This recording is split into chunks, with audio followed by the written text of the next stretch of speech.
ก็แบบนี้แหละว่าแม่หลังเกิดกินอาหาร อันนี้ก็จักแม่นหยังบ้านเฮาความเชื่อความถือความฮีตประเพณีที่เพิ่นกินมา แล้วว่าหลังเกิดร่างกายเสียเลือดเสียหยางร่างกายเมื่อยอ่อนเพลียบ่แล้วมารับมาเอาลูกน้อยอีกจักตื่นทุก2ชั่วโมงกินนมให้นมลูกอีกคันบ่มีนมให้ลูกกินก็ถูกว่าอีก แต่ว่าบัดอาหารหั่นน่ะคุมบ่ให้กิน ให้กินแต่ข้าวกับหมูฝอยให้กินแต่ข้าวกับ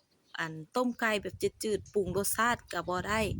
กินอันใดก็กินแต่ซ้ำๆแนวซ้ำๆคันหมูก็ต้องหมูราดควายก็ต้องควายดำถามก่อนยุคนี้นะจะสิไปเอาหมูราดก็ยิงอยู่ในนครหลวงอยู่ในเมืองนี่น่ะสิไปเอาหมูราดอยู่ไสมาก่อนมันตายดับเบิดแล้วติบ่ควายมันก็ขายอยู่ตลาดนั่นมีคันว่ามีเงินหั่นน่ะ อยากกินหยังซื้อกินโลดเนี่ยมันมีแรงตัวเองร่างกายตัวเองบำรุงไปโลดร่างกายน่ะต้องผลิตน้ำนมให้ลูกกินคันเฮามีความเครียดเฮากินอาหารบ่ได้เต็มที่เฮาอดๆอยากๆอะนะคิดว่าเฮาสิมีความสุขบ่มีความสุขแล้วคิดว่าน้ำนมสิหลายบ่มีแน่นอนแล้วอยากหยังกินโลดบำรุงไปเลยปลาซีนหมูไก่เป็ดตับม้ามเครื่องในสัตว์แนวมันมีประโยชน์กับร่างกายเฮาหั่นน่ะพวกผัก ใบเขียวอีหยังต่างๆอะนะกินไปโลดสิคลำเฮ็ดหยังกินข้าวแต่หมูฝอยกินแต่อาหารซ้ำๆซากๆหั้น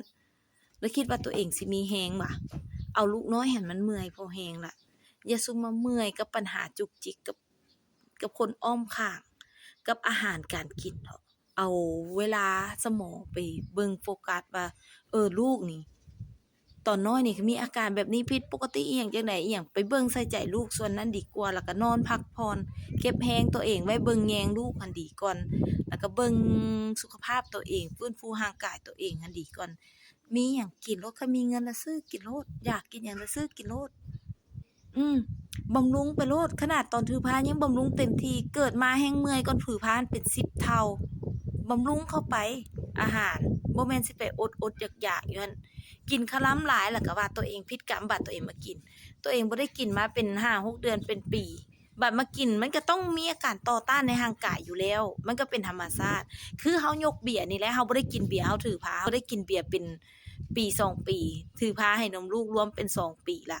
เฮามากินเฮาก็มิ่งไปจอกหนึ่งพอจอก3จอก4มันก็ธรรมดาก็ปกติมันก็บ่ต่างหยังกันหลาย เวลาเฮากินร่างกายคือกันอาหารชนิดใดที่เฮามันคลำดนๆเฮาอดมาดนๆเฮาบ่ได้กินมาดนหั่นน่ะเวลาเฮากินเฮาแค่กินเข้าไปธาตุในร่างกายเฮามันก็ต่อต้านขึ้นมาแหน่เล็กน้อยก็สิเมื่อยสิวินสิหยังแหน่เฮาก็กินน้ำตามละลายหรือถ้าว่าผู้ใดมียาพิมพ์สมุนไพรแทนการอยู่ไฟก็กินพิมพ์เข้าไปก่อน2เม็ดแล้วก็กินน้ำตามละน้ำราดตามดุๆอันนี้คือเป็นสูตรแม่เป้าเลยแม่เป้านี่เกิดเองบ่อยู่ไฟด้วยซ้ำ นอนห้องแอร์แต่มื้อเกิดอีกกินอาหารก็บ่ได้คลำอีกไผสิว่าหยังก็อย่าบ่ได้สนใจร่างกายเฮาเวลาเป็นหยังมาเฮาก็แล่นหาหมอคือเก่าอดๆอยากๆหิวๆอยู่จังซั่นบัดป่วยมาไปหาหมอหมอด่าอีก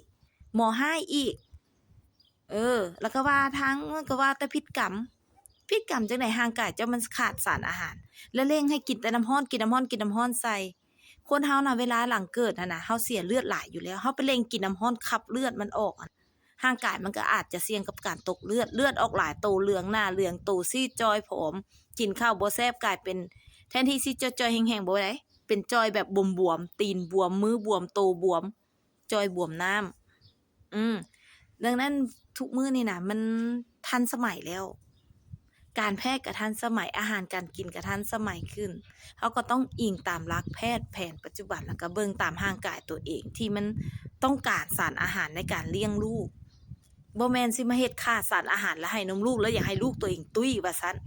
มันสิตุ้ยได้จังใดขนาดแม่มันยังขาดสารอาหารเลยคิดเบิ่งแล้วคันอยากให้ตุ้ยน่ะเดี๋ยวคลิปหน้าคันอยากให้ลูกตุ้ยแบบอุยลุยหั้นน่ะเดี๋ยวคลิปหน้าสิมาเว้าให้ฟังว่าสิเฮ็ดจังใดสำหรับแม่ที่ให้นมแต่ต้องเข้าใจว่าร่างกายเด็กแต่ละคนบ่คือกันร่างกายคนเฮาทุกคนมันก็ยังบ่คือกันดังนั้นเวลากินอาหารเฮาก็แค่เลือก ค่ะว่าเฮาย้านคือเพิ่นว่าพิษกรรมพิษหยังหั้นน่ะเวลาแม่กินแม่ก็ซิมก่อนจัก5นาที10นาที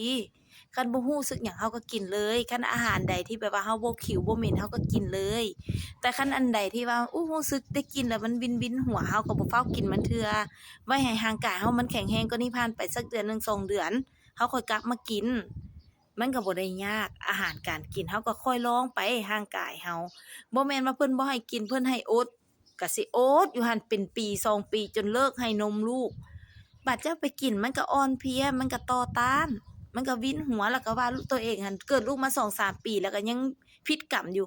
มันสิบ่พิษจังไดอาหารที่เจ้าบ่ได้กินมาโดนบัดเจ้าไปกินมันก็ต่อต้านซั้นตัวถ้าในร่างกายน่ะสำหรับแม่ใดที่ว่ามีปัญหาหลังเกิดปัญหาสุขภาพทักมาปรึกษาแม่เป้าได้เด้อเพราะแม่คำแนะนำจากประสบการณ์ตัวเองของแม่ลูก3นี่แหละคือลองมาทุกแบบแหละทั้งแบบคลำและแบบบ่คลำผลลัพธ์บอกเลยบ่คลำผลดีเลิศบ่คลำอาหารน่ะผลลัพธ์ดีเลิศสุด